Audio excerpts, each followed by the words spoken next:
दुर्वास ऋषींच्या शापामुळे इंद्राची जी सर्व संपत्ती होती ती समुद्रात जाऊन त्या ठिकाणी सर्व समुद्राला जाऊन मिळाली। आणि मग आता इंद्रदेव आणि सर्व देवदेवतांना सांगायला गेले की दुर्वास ऋषींच्या शापामुळे हे असं काही घडलेलं आहे। तेव्हा देवाने देव आणि दानवांना मिळून त्या ठिकाणी समुद्र मंथनाचं हे त्या ठिकाणी लीला केली। मंदराचल पर्वताची रवी केली आहे आणि वासुकी जो सर्प आहे त्याची दोरी तयार केली आणि त्याच्या माध्यमातून समुद्र मंथनाचं कार्य सुरू झालं। त्यावेळेस देव दैत्यांसोबत दानवांसोबत मैत्री करायला नाही म्हणत होते। त्यावेळेस नारद महर्षींनी देवतांना काही उपदेश केलाय आणि हे देवतांनो, अरे जरी दानव हे कुदृष्टीचे आहेत, पापी आहेत, अधर्माला चालणारे आहेत, तरी सुद्धा अशा लोकांची संगत सुद्धा आपल्याला घ्यावी लागतेच। म्हणून लक्षात घ्या, उपदेश कसा करताय, फक्त चांगले आणि चांगले मिळूनच चालत, दृष्टांना सुद्धा सोबत घेऊन चालावं लागतं, तेव्हा कार्य पूर्ण होतं। म्हणून लक्षात घ्यायचं।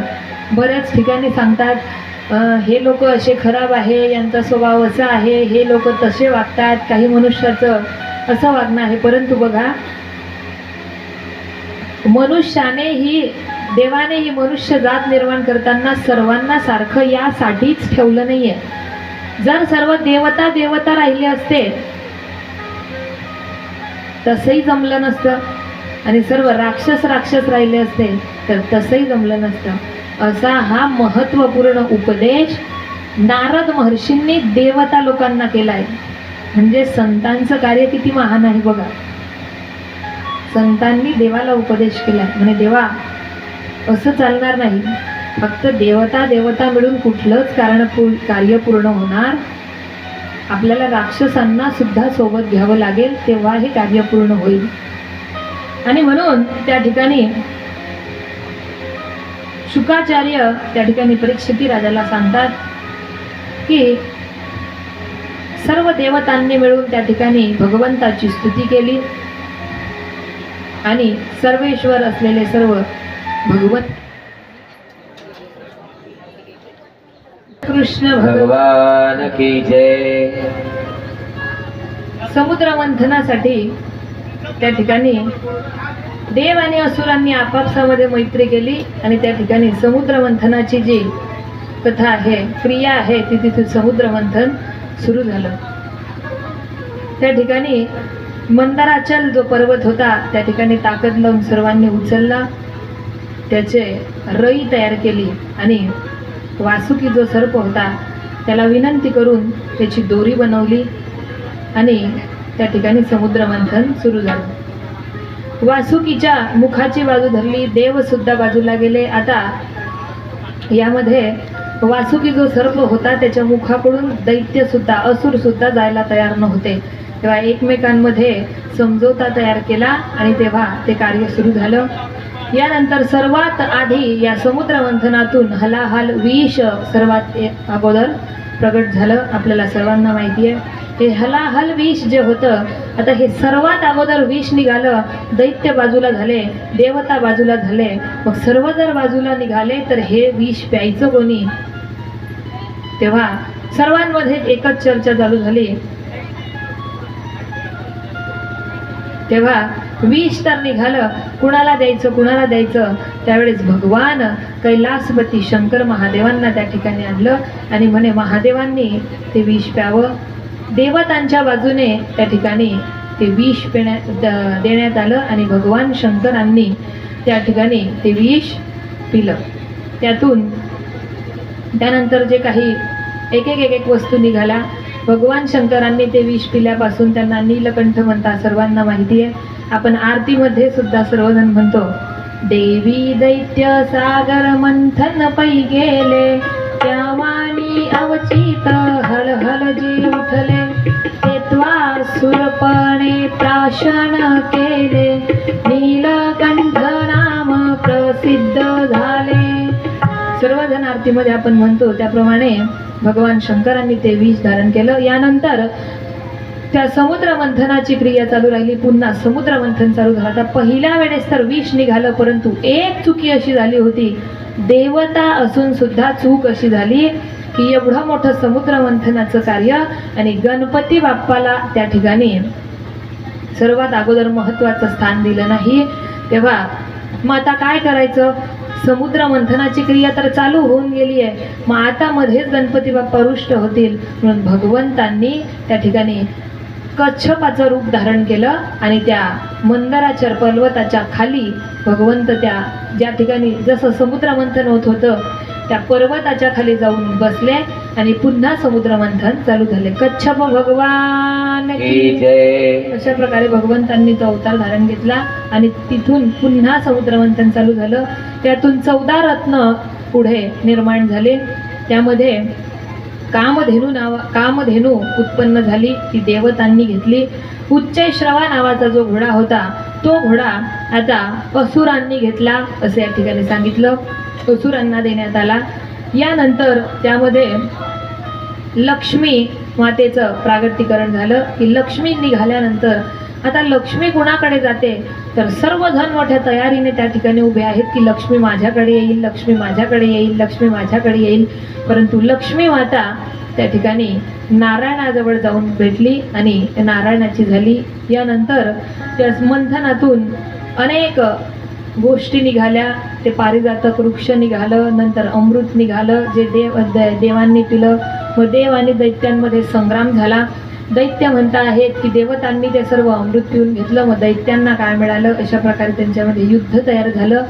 यानंतर भगवंतांनी मोहिनी हे रूप त्यापासून धारण घेतलं. सुंदर अशी ही भगवंतांनी मोहिनीचं रूप धारण करून त्या ठिकाणी हे समुद्र मंथनाच्या क्रियेला विश्राम केला. गोपाल कृष्ण भगवान की जय. बघा हे 14 जे रत्न निघाले असं सांगितलं आहे की आता तो श्लोक माझा काही पाठ नाही, परंतु प्रत्येक मंगलाष्टकामध्ये हा श्लोक आहे. त्या मंगलाष्टकामध्ये 14 रत्नांचं उच्चारण त्यामध्ये आहे.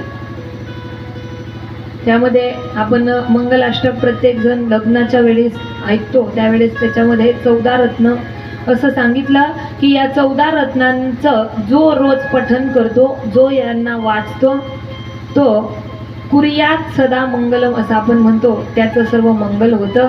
आणि म्हणून जे विवाहाच्या वेळेस मंगलाष्टक म्हटलं जातं तेव्हा ते कुर्यात सदा मंगल म्हणजे इथून तुमचं मंगल चालू होणार आहे असा त्याचा अर्थ होतो.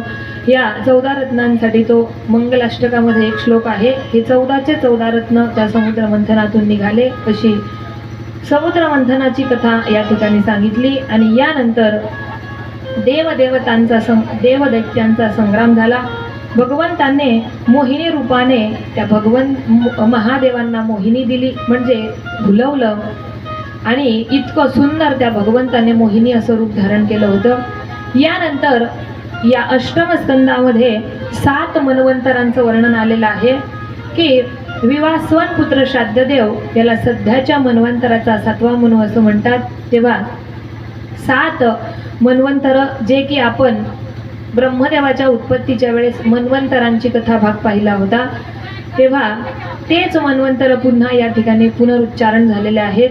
आणि यानंतर आता पुढे कथा येते मनु इत्यादींच्या वेगवेगळ्या कर्माचं निरूपण की मनुच्या पासून उत्पन्न झालेली नंतरची जी सृष्टी आहे त्याचा कथा भाग आपण इथपर्यंत पाहिला.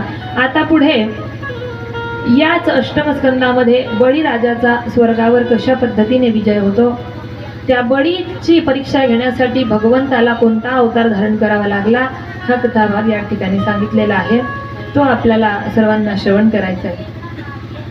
एक वेळेस हा श्रीहरी परीक्षा घेण्यासाठीच म्हणून बलीकडे 3 पावलं भूमी मागण्यासाठी निघाला. ती विस्ताराने कथा या ठिकाणी सांगितली। त्यावेळेस भगवंतांनी त्याची परीक्षा घेण्यासाठी भगवंत त्याच्याकडे आले।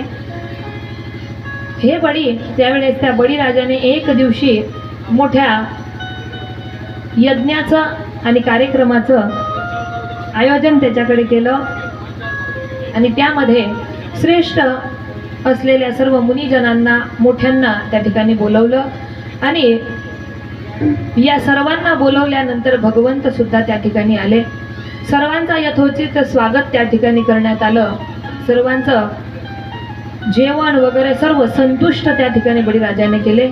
तेव्हा भगवंत त्या ठिकाणी सर्वात शेवटी गेले आणि भगवंतांनी बळीराजाची परीक्षा घेतली। त्या बळीला भगवंत म्हणत आहेत, म्हणे, हे बळी, तू सर्व काही संपत्ती कमवली, सर्व श्रेष्ठत्व या पृथ्वीवर तुझं नाव लौकिक केलं, सर्व काही केलं, परंतु तू मला या ठिकाणी आमंत्रण दिलं आहेस, तेव्हा मला जे पाहिजे ते तू देऊ शकशील का? म्हणे, हो देवा, बिलकुल देऊ शकेल।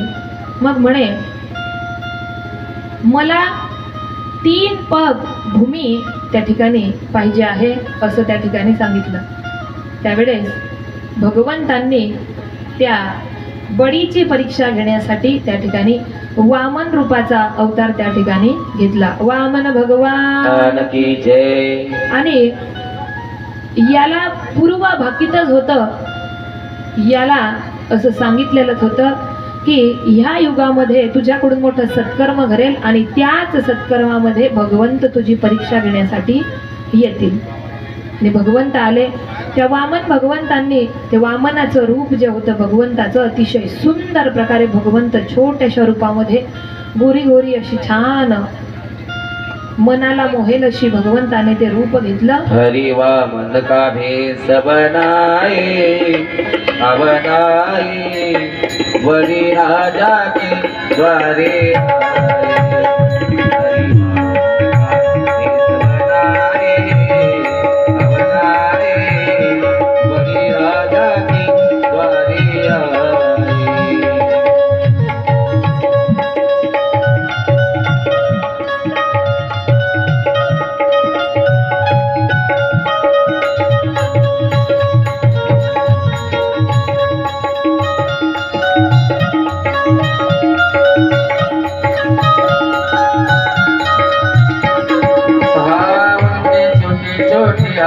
उनके नन्हे नन्हे पाँव,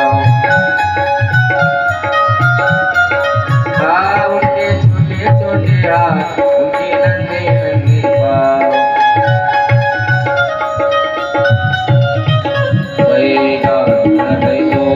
सुहानी सुहानी बड़ी राजा की द्वारे आए। हरि वामन का भेष बनाए अवनाए, बलि राजा के द्वारे आए।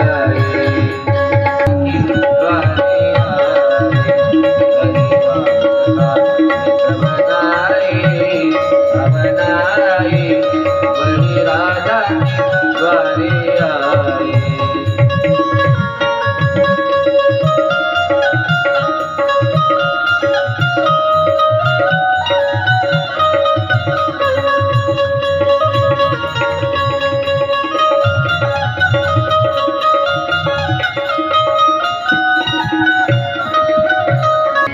वामन भगवंत त्या ठिकाणी बळीची परीक्षा घेतात। त्याच वेळेस, त्याच कार्यक्रमाच्या वेळेस बळीचे जे गुरु आहेत शुक्राचार्य हे त्या ठिकाणी आलेले असतात आणि ते शुक्राचार्य बळीला सांगतात, अरे बळी, अरे तुला मी सांगतो आहे, हा भगवंत तुझी परीक्षा घेण्यासाठी आलेला आहे। 3 पावलं भूमी जरी मागतो आहे तरी सावध हो, 3 पावलं म्हणजे हा साधारण मागणार नाही, सर्व काही तुझं घेऊन जाईल। मला माहिती आहे हा भगवंत कसा आहे। बळीराजा म्हणतो आहे, म्हणे, गुरुदेवा, मी आता दिलेला शब्द आहे तो मागे घेणार नाही, आणि मागे घेतला तर मी राजा कसा स्वतःला म्हणून घेऊ, मी कसा स्वतःला भगवत भक्त म्हणून घेऊ। जरी तुम्ही माझे गुरु असले तरी सुद्धा मी आता तुमचं म्हणणं मान्य करू शकत नाही, असं सांगितलं।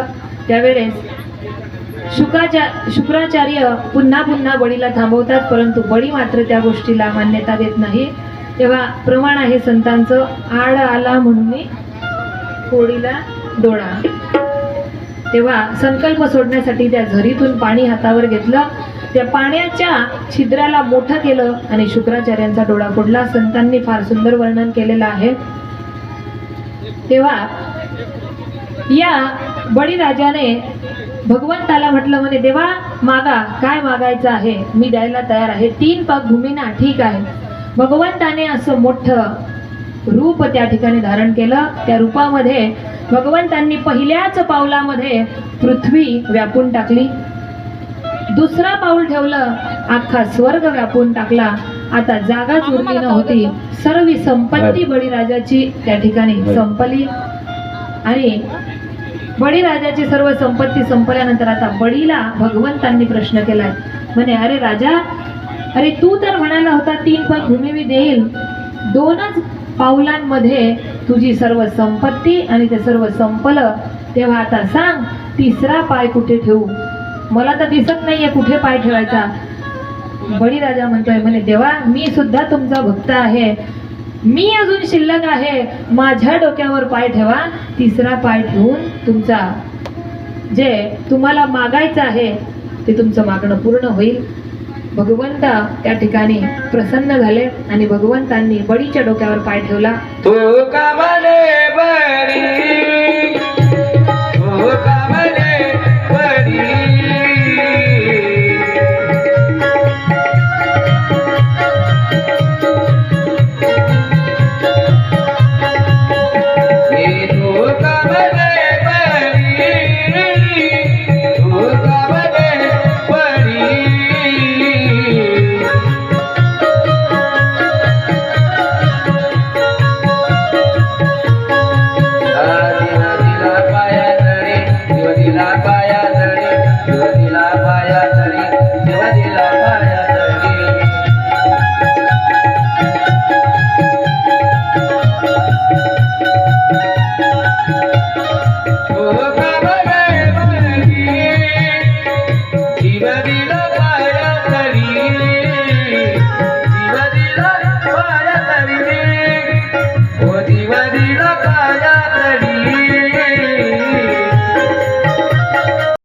शरणागतांवर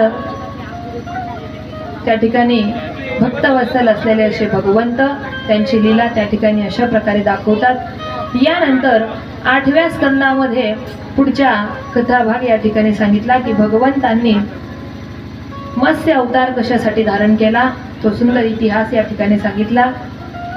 भगवंत सोन्याचा मासा होऊन कुणासाठी त्या ठिकाणी या अवतारामध्ये आले की एक वेळेस सप्तर्षींचं रक्षण करायचं होतं आणि त्याच वेळेस सत्यव्रत नावाचा जो एक राजा होता त्याचं रक्षण करण्यासाठी भगवंतांनी सोन्याचा सुवर्ण माशाचा अवतार त्या ठिकाणी धारण केला आणि मत्स्य रूप हे भगवंताने धारण केलं. गोपाल कृष्ण भगवान की जय. आणि हेच सर्व मत्स्य पुराण त्या ठिकाणी त्याला सांगितलं. यालाच मत्स्य पुराण असं म्हणतात.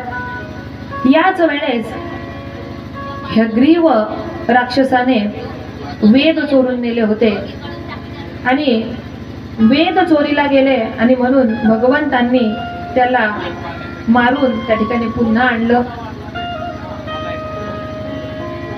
आणि भगवंतांनी आपल्या सर्वांवर त्या भगवंताची कृपा कायम सदैव असू दिली. अशा प्रकारे 8म स्कंद या ठिकाणी संपलेला आहे.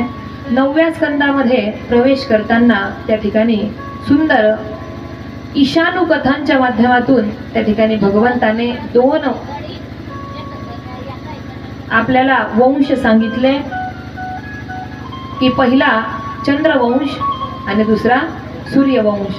या चंद्रवंशामध्ये प्रभू रामचंद्रांचा या ठिकाणी कथाभाग सांगितला आणि सूर्यवंश म्हणजे बुद्धीची दैवता आहे, यामध्ये प्रभू रामचंद्रांचा इतिहास सांगितला आणि चंद्रवंश म्हणजे ही मनाची दैवता आहे, यामध्ये गोपाळ कृष्णाचं चरित्र सांगितलं. जे की आपल्याला प्रभू रामचंद्रांच्या काळामध्ये कोणकोणते राजे झाले, त्यांची कशी कारकीर्द होती, चंद्रवंशामध्ये गोपाळ कृष्णांच्या